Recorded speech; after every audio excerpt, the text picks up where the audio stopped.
what you're about to see for the most undead and chaotic movie you will ever see in your history of the world. This movie is rated R, so if you are under the influence of 14, we suggest you do not watch this film or trailer. I'm joking. So, now, we shall venture off.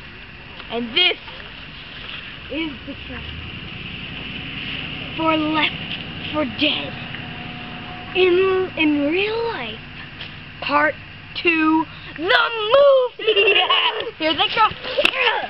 Here are some of the chaotic scenes you will see in this movie of justice.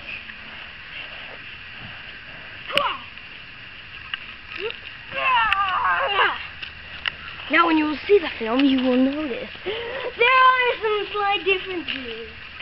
Now, adventure off in the world of light to the world of shadows. Come see it on your local channel, The Delaware Lover. Presley Braden Cod Zombies.